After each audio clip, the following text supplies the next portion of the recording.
On the left, Inside Scoop radio host Mark Levine, attorney Joey Jackson, and on the right, GOP strategist Jack Berkman, and radio show host Curtis Lewa. Mark, I think his congregation consisted of 50 members prior to this.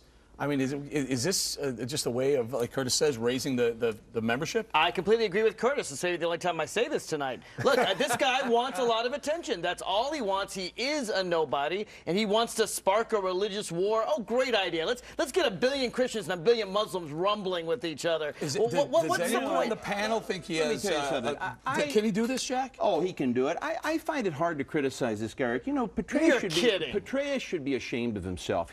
David Petraeus needs to remember what side he's on and who he represents. That kind of a statement, if I were president of the United States, I don't care how good of a general he is, he'd be out of a job. David Petraeus represents a country that's largely a Christian country. We have catered to radical Islam for 2 decades. We have bent over backwards with diplomatic solutions, diplomatic initiatives for these people. The one thing everybody agrees is that doesn't work. That doesn't work. So let's stoop to that level. Let's burn the Koran. As Curtis points out, it really gives them a reason to burn a flag, to burn an effigy of his pastor, and whoever else they want to burn. Of course it does. Look, our troops are always at risk. This makes them more at risk. This idea that there's so many Muslims and they're all out to kill us, and there's no such thing between someone who becomes a terrorist. You know what makes someone become a terrorist? When they see that they're being disrespected. Look, you want to burn a Koran? You have a right to do it. You can burn a flag. You can burn a Bible. I will condemn all acts. And Jack, you support burning flags too? The American flag? Let me ask you this. You support that? I'm with you, brother. You support that? You have a legal right to do it. Do you really think that people in Afghanistan, that these crazy radicals, do you think the Taliban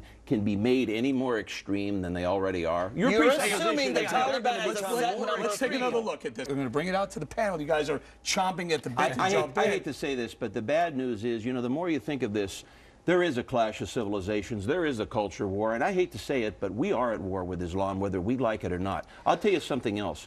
This ideology has become more and more radicalized in the last few decades. It's not 10% of the people. It's not 15% of the people. It might be 50, 60, 70% of the people. I remember on 9/11... You're saying 70% of Muslims are radical. I think between 50 and 70% of Muslims around the world hate the United States. Okay, go ahead, Mark. What I think. And so much so they want to kill us. Yes. I'll tell you what you do, Jack. What you're doing by making... Mark, say it's not 70. Say it's 10. That's 160 million people. And Jack wants more. I'm not so comfortable with 10. More. I'm not comfortable with 1. But what Jack is trying to do is increase that number. No, I'm not. If 10% hate us, Jack wants to make it 50. Make it 60. You know There's nothing that will radicalize them more than to say we have a war against Islam. We don't have a war against Islam unless you make a war against Islam. Hold on.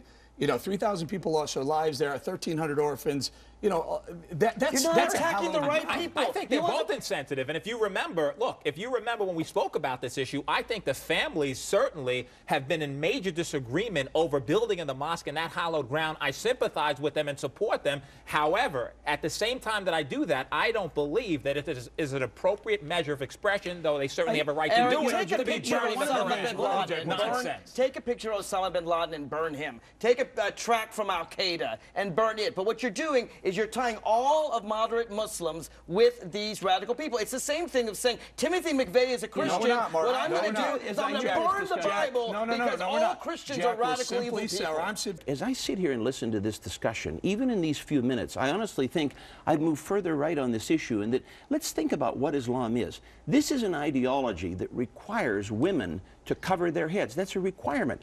How can there be any respect? So does Judaism. But you're changing the issue from the debate. I think you're changing. I'm not suggesting that. What about the slashing of lips? Southern Baptists say that wives have to obey their husbands. Okay. That's a crazy radical Christian sect. Here's Let's burn the Bible. Let me ask one simple question. Does Islam or any other ideology deserve respect simply because 1.6 billion people follow it? Does Christianity? No, I didn't ask you that. Does Islam does it deserve respect because 1.6 billion people follow it? Yes or no? I think respect is based on the yes or no? That's fine. So there are radical Christians, there are radical Jews, there are radical Muslims.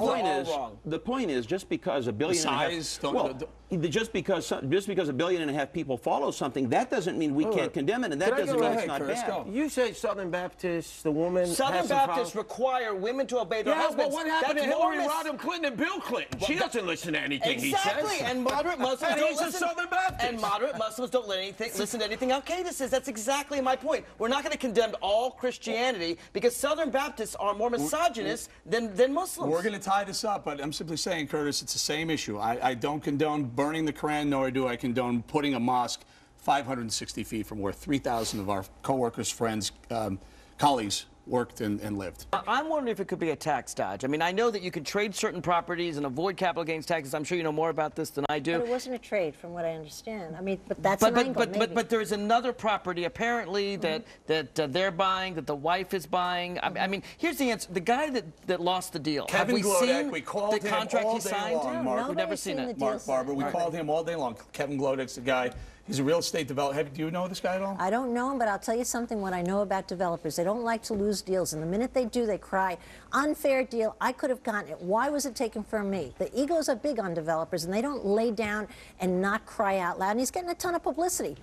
I'd say, you don't know. That's it. You just don't. Eric, I don't know, you don't go know. ahead. This, though, brought Muslims and Jews together. Pomerantz, the Jewish realtor, and Sharif, the Muslim. They made peace over real estate. You see, this might be an answer to the Palestinians. America brings people together. What can I say? I don't know, sensitive to moderate Muslims. We should be. Look, I think September 11th was a wake-up call. It was a wake-up call that there are a lot of people around the world that want to kill us. And some of it relates to U.S. policy, and some of it relates to just hatred. But whatever it is, it was a wake-up call. I mean, we thought they couldn't come across the ocean. They thought they couldn't hurt us. And we did some very important things. What did we do, Mark? What did we do? What did we do? We hardened cockpits. That was very important. This crazy idea that people can come into planes. We also, George Bush went in and said, you know what, there's a war on terror we're waging right now. Right, but then we went into Iraq. You know, it's interesting. You mentioned all those people that died. That was a wholly unnecessary war. I don't know if you've divided up the 5,600 people who died into Afghanistan and into Iraq. Yeah, 4,400 Iraq, about 1,275. Exactly. The majority, the great majority were in Iraq. See, Mark, here's where we differ. Here's where we differ, and here's what the problem is. You said it points up that there are many people all over the world who want to harm and kill the United States. Right. That's not true. That's not true. There's a narrow sliver. You just said 50 to 70% of Muslims. Listen, there's a sliver of people in the Middle East. There are millions of people in the Middle East. There's a sliver of these crazy people, most of whom believe they're living in the 7th century. These are the crazy people who want to harm us. Isn't a sliver enough? You're making my argument. Human civilization is doing very well. Joey? Look, isn't a sliver enough?